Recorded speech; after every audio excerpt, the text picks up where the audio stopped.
fractured. "I don't want to go to class today," I muttered to Justin, my stomach churning with anxiety. "But we have the midterm project, and it's worth 30% of our grade," he said. "I know, but it's not like it's the end of the world. It's just a 10th grade history class. It will go by fast," Justin replied, trying to sound reassuring, but his eyes betrayed a deep sense of unease. "Plus, don't you want to get into a good college?" I nodded, feeling the weight of his words pressing down on me. "So let's just go. It's only 70 minutes. The bell rang, its tone sending shivers down my spine, as if heralding some impending doom. "Okay, class," said Mr. Skeel, his voice sounding distant and distorted. "It's time to finish up your projects. You will be presenting on Wednesday." "Max," Justin whispered, his voice barely audible over the pounding of my heart. "I don't know what I'm doing. This is going to be a disaster." "Don't worry, I'll work it out," I replied, but even my own words felt hollow, drowned out by the growing sense of dread. The bell rang again, its sound echoing ominously, reverberating through the classroom like a funeral dirge. "Okay, class, have a good lunch. Max, can you stay after class for a moment?" said Mr. Skeel, his eyes gleaming with a glint of something otherworldly. As Justin left, the classroom seemed to warp and twist around me, the walls closing in like the jaws of some unseen predator. "Hey, Max," said Justin's brother, when I finally arrived at the lunchroom, his voice distorted and distant. "You're late. I've already been through the line." "That's okay, I'm not feeling well," I muttered, my own voice sounding foreign to me, as if it belonged to someone else entirely. "Hey, Max, you don't look too good," said Justin, his face a mask of concern. "I think I'm going to go home and lay down." And then darkness. Beep, beep, beep. The sound of my alarm pierced through my consciousness like a knife, dragging me back from the abyss of sleep. But as I struggled to open my eyes, I realized something was terribly wrong. "How long have I been asleep for?" I wondered aloud, my voice small and feeble, swallowed up by the oppressive silence of the room. "Mom?" My words hung in the air, unanswered. But then I saw her, or what appeared to be her, standing in the doorway with a smile that seemed too wide, too perfect to be real. "Good morning, sweetie. Are you feeling better?" she asked, her voice sounding wrong, like it was coming from somewhere far away. "Yeah, a little." "When did you change your hair?" I asked. But even my own words felt like they belonged to someone else. "Don't be silly, it's always looked like this. Now get to school, you're going to be late," she said, her smile never wavering, never faltering. "Hey, Max, are you feeling better?" said Justin, his voice tinged with a hint of concern, but his eyes betraying something darker, something primal lurking beneath the surface. "Yep, my head hurts a little though, but other than that, I'm good." My words felt like a lie, even to myself. "Max, Max, Max." Justin's voice echoed through the void, pulling me back to the present moment. "Did you hear the bell? You've been standing there for the past 10 minutes. Are you sure you're feeling better?" "Yes," I replied. "Let's get to class." "Good morning, class," said Mr. Skeel. "Wait a minute. What day is it?" I asked, my words feeling like a death knell, tolling out the final moments of my sanity. "It's Wednesday," said Justin, his voice a mocking whisper, but I could have sworn yesterday was Monday. I said, and then, the ringing. Ring, ring, ring. "Why is the bell ringing?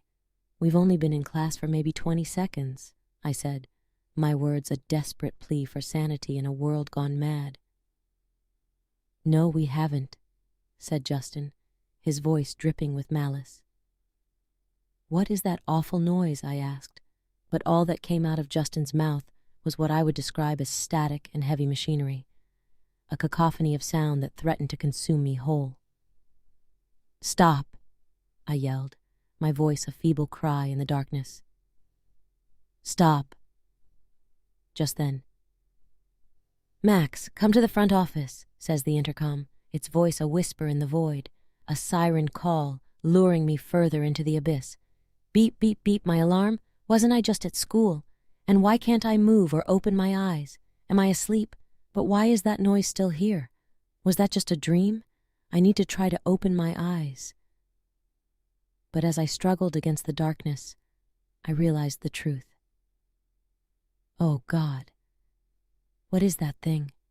I thought, paralyzed with fear as the machine noises filled the room, suffocating me with their deafening intensity. I tried to scream, to plead for mercy, but my voice betrayed me, trapped in the prison of my own terror. "Who are you?" I managed to choke out, my words barely audible over the cacophony of sound. But the thing merely flicked on the lamp, casting its grotesque form into stark relief. And then it spoke, its voice a twisted mockery of Justin's familiar tone.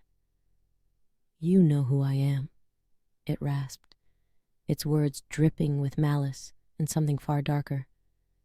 I recoiled in horror as I finally saw it, Justin's twisted visage devoid of eyes, its mouth stretched impossibly wide, rows of razor-sharp teeth glinting in the harsh light. It lunged towards me, a nightmare made flesh. And then I was somewhere else, standing on Main Street, the world around me warped and twisted into something unrecognizable. How was this possible? But there it stood before me, that abomination, repeating a date over and over like a twisted mantra, each repetition driving me further into madness. 10-18-26, 10-18-26, 10-18-26, it chanted, its voice a sinister whisper that echoed in the depths of my soul. I tried to comprehend its words, to understand the truth it held, but my mind recoiled from the horror of it all. This couldn't be real. It had to be a dream, a nightmare from which I would awaken at any moment. But the truth was far worse. Years passed, but I remained trapped in this waking nightmare, haunted by the specter of a reality that never existed. My family, my friends, even Justin and Mr. Skeel, they were all just figments of my fractured mind, illusions born from the depths of my own despair. And now, as I write these words, I do so not as a warning, but as a plea for salvation before they get here. They're coming for me there, going to lock me up in the psych ward. They all think I'm mad. Beware the date, for it holds the key to a darkness beyond comprehension, a darkness from which there can be no escape. Mycosis. The multiple burning orbs rose high in the sky on this early morning. Joining the action of the suns is a woman who lives alone in her quaint and cozy home. The season of summer has returned in full force. Humidity radiates within every crevice of her home to the point of feeling like a sauna. Upon waking, the woman is drenched in sweat and leaving a large pool in the shape of her once slumbering form. She fumbles to the kitchen to quench her highly dehydrated thirst, filling a crystal cup with ice and water. Yet within mere moments the ice has melted. This heat devours any form of cold or comfort, and she can no longer take it. The time has come to remove her air conditioning unit from the shed. As much as she loves her home, it has the downfall of not having central air, which leaves her with the annual task of carrying the heavy unit all the way up the stairs and struggle to fit it inside the living room window. After a sweaty endeavor leading to frustration with a hint of exhaustion, she has finally completed the task. Within an hour of tapping the power button, The room slowly begins to drop in temperature. As the days get hotter, the unit works even harder to fight off the enemy of extreme heat. Her living room remains the most comfortable of all the house. This is where she spends majority of her time, just to alleviate the dreaded summertime. As she lounges on her couch reading to pass the time, she turns her head to feel the current of cool air flow towards her. Her eyes fixate on small black spots on the vents. Her brow furrows in curiosity and wonder at the sight. She walks towards the unit to investigate the odd specks. It appears to be some sort of mold forming from the moisture caused by the overworking of the unit. A few sprays of bleach and a vigorous wipe of a rag eliminates the problem. Even more days pass, bringing mass amounts of heat that bring forth more moisture into the vents. The spots have returned, but in mass numbers and increased size. There is even black liquid settling at the seal of the window. It slowly drips down the wall to soak into the carpet. So many times this woman has sprayed and cleaned, with every result being more mold forming. She runs her finger across the seal to examine the liquid on her fingertip. It smells of soil and rot, bringing on a case of nausea. She has opted to leave a towel on the carpet to catch the dripping black ichor that has to be changed daily. Her frustration rises to fits of rage and tears, in confusion of why this is happening. The following morning, after her weekend routine, she discovers fungi growing through the vents and even surfacing from the water-soaked towel. With a scream, she races to grab the towel and toss it in the trash. The fungal spores scatter through the air in a cloud around the woman. Anger-induced scrubbing of a sponge brings the blackened infestation to its end within the vents. With no gloves to protect her hands, they are now caked in a mush of watery obsidian filth. She hastens to rid herself of the mess by tossing the sponge to the bottom of her trash can. Afterwards, her hands and arms are aggressively cleansed with scalding hot water mixed with liquid soap. The microscopic spores invade her nostrils, bringing the woman to a hazy slumber as she places herself on the couch. She is abruptly woken up to the searing pain throbbing within her hands. It's not the bones or muscles hurting from the constant cleaning, but from within her skin, as if something has invaded the very layers that make up the flesh on her hands. The sensation felt as if red-hot metallic wires wriggled inside of her dermis. It was unbearable for this woman and caused a panic to invade her very core. Jumping up in an instant, she runs to her freezer to shove her burning hands into the cold in hopes this can be her saving grace.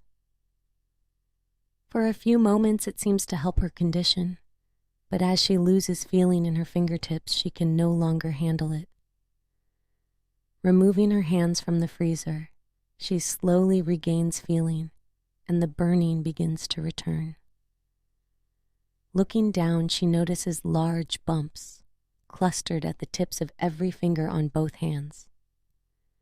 Her stomach wrenches in utter disgust to the point of nearly vomiting. She bursts into her bathroom to grab the bottle of isopropyl alcohol and begins to pour every drop into the plugged sink. This has to be the solution she is looking for. An infection of some sort has invaded her hands, so the alcohol should be what she needs to kill it. The soaking of her hands seems to do nothing for the burning, but she is convinced that it must. She unplugs the sink to allow the alcohol to drain. The fumes burn her eyes to the point of tears. The bumps are still present on her fingertips, and the burning has not stopped, but its intensity has died down Slow steps towards the living room feel like an all-out cross-country marathon to her. As she plops herself down on the couch, her eyes move towards the unit to gaze at the black, pulsing mass of mushrooms. All at once, the light of consciousness falls in defeat to the darkness of sleep. A pounding headache is the catalyst to the unwelcomed awakening for the exhausted woman. Sharp, piercing jabs of pain lash out to her eyes while she rubs the sleep from them. She blinks rapidly to remove the fog, and her eyes drift to her hands absently. A gray mucus drips from jagged, bulging pores on the tops of her hands. Without any preservation, a putrid stream of vomit bursts out of the poor woman's mouth onto her chest. Tears roll from her eyes, and the sting latches onto her cheeks from the acidic liquid. She jolts up towards the bathroom, but not before her eyes once again lock onto the window unit. Enormous fungi of the darkest palette writhe back and forth from the pulsating carpet to the warped walls of her home. She screams in terror and starts into a run to the bathroom door. She pulls the shower curtain to reveal the knobs above the tub faucet and turns on the hot water. Ripping off every bit of clothing, she looks towards the mirror and shrieks in horror. The reflection looking back at her is one of pure terror and awful things that warp the mind into the realms of insanity. The hair on her head is matted and infused with thick green pulsing veins of something not natural to the human body. Bulbous black mushroom caps have begun to emerge from the surface of her skin in multiple areas. Long roots of orange have busted through her scalp and wrapped around the green veins. More jagged pores have spewed out a foul-smelling gray sludge, leaving a pool beneath her feet. The sharp pain in her head intensifies as she gazes at the mirror more closely. Grotesque inky mold has invaded her tear ducts and traveled to the very iris of each eye with a shifting mass of yellow fibers tickling her eyelashes. Another scream echoes from her mouth, and within is a sight of more green veins that have pierced into her tongue, accompanied by orange roots that intertwine in and around small black stalks that connect to bulbous caps. Ash-colored splotches have surrounded her gums, and the enamel of her teeth has withered to slender points of yellow. The terror spirals out of control in her mind. The panic grasps her heart and squeezes without mercy. Her infected eyes roll to the back of her head. The pain permeates in her skull, and she collapses. As her body falls to the floor, her skull slams into the edge of the porcelain tub. The fungus has made the bone in her cranium paper thin, and it bursts with no restraint. What should be brains are nothing but fungal embryonic sacs filled with dark fluid. They fly through the air to slam and burst on the walls, to release gel and mucus that spit more spores. No blood is present within the woman's limp body, only the gray mucus which rolls out of her skull and every other opening to seep into the wooden planks of the floor. The mushrooms in her skin shift more violently until they remove themselves from her flesh, leaving gaping sores that ooze disgusting fluids. Long tendrils grow from the stems to encompass every inch of the bathroom, and her body disintegrates into something resembling soil. The growth of this infestation continues with no boundaries to engulf all of her once quaint and cozy home. She is but fertilizer for them now, solely for the purpose to increase the growth and feed this living rotten mass of filth. This is their home now, and soon the entirety of the home will be covered with the growth. The roots dig deep, burying beyond the foundation and traveling in the dirt. a highway of connected lines that join all of the ever-growing fungi. The size of the house will soon be too small. And over time, the mass will travel in order to compensate for the expansion. The neighboring houses will be next, invaded through any crevice open for the inky forms to invade and breed. Promises in the dark. In the dead of night, Jason's sleep was disturbed by a familiar voice.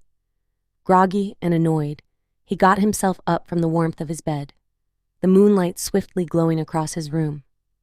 "Jason," the crying continued. "Jason, where are you?" His little sister called. As he trudged down the hallway, the cries of his sister, Stephanie, grew louder, and so did his annoyance. He had told her to get water before going to bed every day for the past week.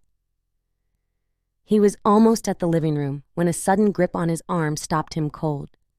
He spun around, heart racing. It was Stephanie, her small frame trembling, her eyes wide and filled with unimaginable fear. His mind couldn't understand. He was staring at her, but her voice and cries were still coming from the other room. In silence, they stared at each other, until in a low, trembling whisper she said, "I hear the crying too." No sooner did she finish the sentence when the crying stopped. A silence so eerie and cold came over the home that it paralyzed both Stephanie and Jason. They stared at each other for a small moment that seemed to last forever. A small giggle was heard coming from their living room, followed by a voice. "I'll get you next time. I'll be smarter, I promise," the voice said, followed by the loud slamming of doors and furniture being slammed and dragged everywhere. Jason and Stephanie embraced each other tightly, hoping it would stop. They listened as the last piece of furniture dropped. They slowly walked into the living room, only to find it untouched, as if nothing happened. Jason recounted the story to friends and family. They supported him, but he could tell nobody believed him. Stephanie's fear grew with each passing day. She was sleeping in Jason's room every night now. She could see his frustration growing, and so one night she said to him, "I want to be brave tonight. I will sleep in my room." Jason was hesitant at first, but the thought of sleeping comfortably after so many nights seemed so peaceful that he agreed. His peace was short-lived. The night was calm and quiet, when suddenly, boom, his bedroom door burst open. Jason awoke to a strong hug around his waist. "It's okay," he said. "I got you. Come here." As Jason looked up in the dark, his blood ran cold. He felt his body get weak, and although he tried to speak, no words escaped his mouth. Standing by his door was Stephanie, eyes wide in terror. The realization dawned on him too late. The child in his arms was not his sister, but the source of their nightmares, her laughter a sinister echo in the darkness. "I always keep my promises," she whispered, a promise of terror, as a loud bang shattered the silence, and Stephanie's scream tore through the night. Jason and Stephanie were found the next day alive, but different. Many different theories float around as to what really happened that night. Some believe the spirit has consumed them both. Others say they created a pact allowing the spirit to find new victims. All we know for sure is that a promise was kept that night,